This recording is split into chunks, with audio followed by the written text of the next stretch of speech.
Baik, selamat pagi Pak. Perkenalkan nama saya Prasetyo Andika. Saya dari Politeknik Negeri Medan dengan jurusan Teknik Komputer D3.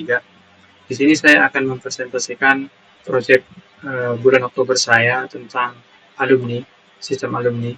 Jadi saya di sini juga harus merancang sebuah sistem alumni, tapi dari sisi backend-nya saja. Baik, langsung saja ke ke source code-nya. Jadi di sini saya telah membuat beberapa file penyusun sistem ini tersebut. Yang pertama itu ada pada control. Nah, di sini dengan nama alumni controller. Nah, pada file ini uh, memiliki fungsi untuk mengatur fungsi CRUD ya, untuk get get data alumni gitu ya, update alumni, delete alumni, serta mencari alumni berdasarkan status pekerjaan dan tahun kelulusan gitu ya. Nah, dia ada di bagian sini. Kemudian ini ada file kedua dengan nama out controller.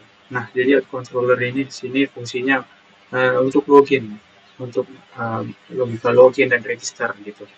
Nah, di sini ada user create. Nah, jadi di sini untuk bagian membuat akun dan nanti ya, di bawahnya ada untuk login ini. Selanjutnya ada file di folder middleware. Nah, dengan nama role middleware. Nah, jadi ini filenya berfungsi untuk mengatur hak-hak dari user. Contoh pada sistem ini saya mengatur hak user itu karena user saya terserang ada dua, yaitu admin dan mahasiswa. Jadi hak itu berbeda, di mana admin itu memiliki hak full gitu, dan mahasiswa hanya memiliki hak read data gitu. Selanjutnya ini ada alumni model, alumni user gitu ya. Dan untuk database-nya, di sini saya menggunakan dummy database hanya untuk di data alumni-nya saja ya. Kalau usernya kan nanti bisa kita buat sekalian untuk testing. Nah, jadi di sini saya menambahkan file factories. Nah, jadi di sini fungsi dari file ini seperti cetakan ya untuk mengisi atau membuat data palsu itu gitu, dummy data. Nah, ini file seeder di mana ada alumni seeder. Jadi ini fungsinya untuk memanggil cetakan tadi, kemudian akan membuatnya nah, sebanyak 100 lah di sini. Saya buat 100 karena count 100 seperti itu. Nah, selanjutnya di sini ada routes. Di dalamnya ada file API. Nah, jadi ini juga penting karena apa? Karena disinilah nanti routing-routingnya itu dilakukan. Dimana di sini ada routing untuk register dan login itu tidak perlu middleware, tidak dibatasi hak akses gitu ya. Jadi siapapun bisa mengakses register dan login. Serta di sini ada yang dilindungi oleh middleware. Nah, jadi itu dalamnya itu ada untuk logout. Kemudian ini pada baris ini ada metode get ya untuk get gitu. Kenapa ini disatuin? Karena mahasiswa dan admin itu sama-sama bisa get. Dan di bawah ini hanya khusus untuk admin, di mana ada metode post, put, delete gitu. Mungkin langsung saja kita praktekkan ke testingnya menggunakan Postman, tapi sebelum itu kita hidupin dulu.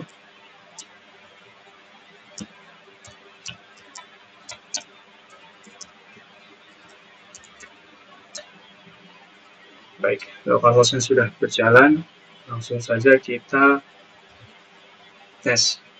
Oh iya, untuk memastikan itu kita alangkah baiknya kita lihat dulu ya usernya apakah sudah ada atau belum. Nah, jadi kebetulan usernya sudah ada, jadi kita hapus saja karena kita ingin memulainya dari nol. Dan ini untuk data alumni yang saya katakan tadi, saya membuat menggunakan factory atau dummy data. Nah, di sini ada 100 data seperti saya yang bilang tadi. Ini ada ID 100, juga ada 100. Baik, mungkin langsung saja kita demokan untuk testingnya di Postman. Yang pertama itu kita harus mendaftar user. Yang pertama kita daftar admin. Nah, jadi di sini di body JSON-nya itu ada tertulis role admin. Jadi maka akan menjadi admin gitu ya. Kalau nanti rule kosong, dia akan default menjadi mahasiswa. Nah, di sini statusnya sudah berhasil, maka kita bisa cek di database kita, di user kita, apakah sebuah akun sini tertambah atau tidak. Nah, di sini sebuah akun tertambah dengan nama admin dan rule admin. Nah, mungkin untuk adminnya dulu yang kita selesaikan. Nah, di sini kita ada login admin. Nah, jadi setelah tadi kita mendaftarkan admin itu user admin dengan email admin.test dan admin123 passwordnya, kemudian kita send untuk login untuk mendapatkan bear token gitu ya. Jadi untuk mengakses sistem ini harus sertakan token gitu untuk analogi sistemnya bahwa kita sudah terdaftar di sistem atau terautentikasi lah gitu. Nah, seperti yang saya bilang tadi, yang pertama kita sebagai admin ya, kita sudah login sebagai admin. Yang pertama kita akan mencoba fungsi dari create atau fungsi post lah ya untuk create data gitu. Nah, di sini di headernya sudah. Nah, di sini kita coba membuat nama Franz Jonathan gitu ya. Sebenarnya Franz Jonathan bukan nama saya, Franz Theo contohnya. Franz Theo. Nah, kita kirim. Dan sini koneksinya create. Ini 21 ini berhasil. Data ini berhasil ditambahkan dengan ID 101. Nah, mungkin kita bisa cek di SQL, MySQL, di table alumni, apakah data itu tadi sudah tertampil atau belum, gitu, atau sudah terisi atau belum. Nah, di sini ada ID 100 dengan nama Franstio, bla bla bla bla, gitu ya. Berarti berhasil tersambung ke database, gitu. Nah, selanjutnya kita akan melakukan metode get, fungsi metode get, yaitu untuk menampilkan data. Jangan lupa di out token ini kita hapus yang lama, tambah isi dengan token yang baru tadi kita buat. Token yang kita dapat setelah kita login admin. Nah, karena ini get, jadi dia tidak perlu mengisi bodinya. Nah, mungkin di sini kalau kita mau get semua, kita bisa hapus dan bikin alumni gitu ya. API-nya /alumni gitu. Dia akan menampilkan beberapa ya. Ini ada 9 alumni. 9 ya 11 lah. Karena tidak menampilkan semua gitu di Postman. Tapi kalau kita bikin ID-nya menjadi ID 100, dia akan tertampil. Kita spesifik gitu ya, get-nya. Nah, dengan ID 101 tadi itu kan nama Franz yang harus kita tambahkan. Nah, itu untuk get. Dan sekarang selanjutnya untuk metode post. Put maksudnya itu put, metode put itu untuk update gitu ya. Nah, mungkin di sini kita bikin namanya itu menjadi ragil ya. Di sini kita harus spesifik update ya dengan berdasarkan ID. Contohnya 101 tadi itu kan atas nama saya Franz. Nah, jadi sini kita coba untuk update menjadi atas nama Ragil gitu ya. Dan jangan lupa di out ini kita hapus dan tambah token yang baru atau tokennya admin tadi. Kita save. Nah, di sini statusnya oke dengan ID 101 itu atas nama Ragil. Dan mungkin kita bisa get lagi di sini 101 yang tadinya Franz ini kemudian akan menjadi Ragil gitu ya. Berarti update-nya berhasil. Dan selanjutnya kita melakukan fungsi delete.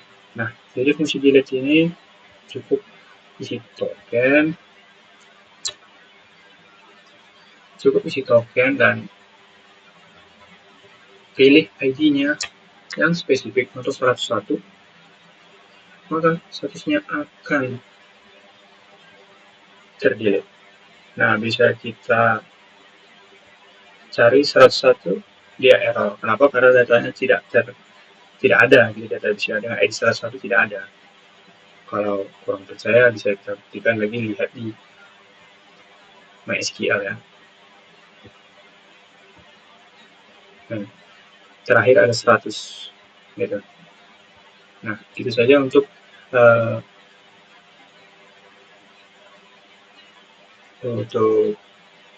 ini ya. untuk dosen maksudnya admin gitu maksud saya.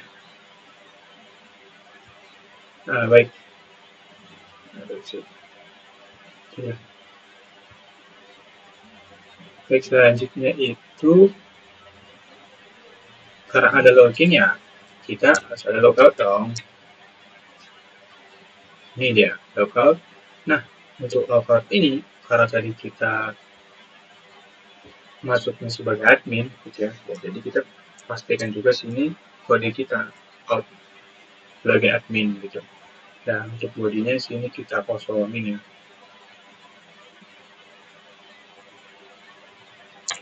Gitu, baru selesai. Nah, maka status true logout berhasil seperti itu.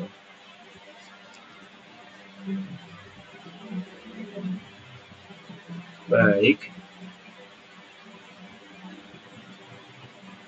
Selanjutnya kita akan melakukan create akun mahasiswa gitu ya.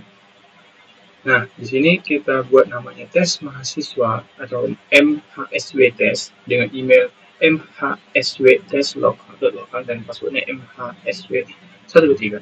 Nah, sini kita coba untuk membuat akunnya. Nah, di sini akun sudah terbuat. Kita cek kembali di MySQL dengan user. Lihat di ID ketiga terbuat akun baru dengan nama MHSWTest. Nah, setelah akun berhasil dibuat, kita akan login sebagai mahasiswa. Nah, login mahasiswa ini masukkan email terdaftar tadi dan passwordnya, lalu kita send. Dia akan memunculkan token lagi sama seperti di admin tadi. Kita copy. Nah, karena tadi saya bilang mahasiswa itu hanya bisa menjalankan metode get atau melihat saja ya. Nah, jadi di sini ya. Atau kita akan melihat seluruh data di alumni gitu. Nah, untuk token ini, token lama kita hapus, masukkan token baru gitu. Nah, ini sudah token baru lalu kita create gitu. Dan nah, di sini dia akan tertampil data-datanya. Mungkin di sini tahun, mungkin di sini ID yang 12 atau ID-nya 100 deh. ID 1 gitu ya. 111. Nah, di sini ada senama Camelon Bracelet. Nah, di sini di MySQL kita cari ya ID 100 apakah sama namanya gitu ya. Nah, sama ada Camelon Breaker. Nah, itu saja. Bagaimana kalau kita melakukan delete gitu ya, yang seharusnya itu kan bukan fungsi dari admin gitu, fungsi dari mahasiswa, itu hanya fungsi dari admin. Nah, jadi sini kita mencoba delete, tetapi kita memasukkan token dari mahasiswa. Kita lihat apa yang terjadi. Forbidden. Nah, jadi di sini kenapa forbidden? Karena itu memang dibatasi ya haknya tadi oleh file role middleware tadi. Nah, begitu juga untuk put dan post gitu ya. Mahasiswa hanya boleh diperbolehkan membaca data. Gitu. Dan untuk login ya, kalau tadi login ada, mungkin logoutnya pasti juga ada. Nah, jadi sini kita bikin post juga, dan di sini kita jangan login deh, sini logout, kita mau tes logoutnya gitu. Logout ya, logout, jangan lupa masukkan token kita tadi. Kenapa sih harus masukkan token gitu ya? Karena token ini fungsinya kayak di sistem itu kita sudah sedang berada di dalam gitu, di dalam website itu sudah masuk dalam sistem gitu. Karena ini hanya backend, tidak tampilannya, jadi begitulah analoginya. Nah, ketika kita send, dia logoutnya berhasil. Nah, bagaimana kalau kita login lagi?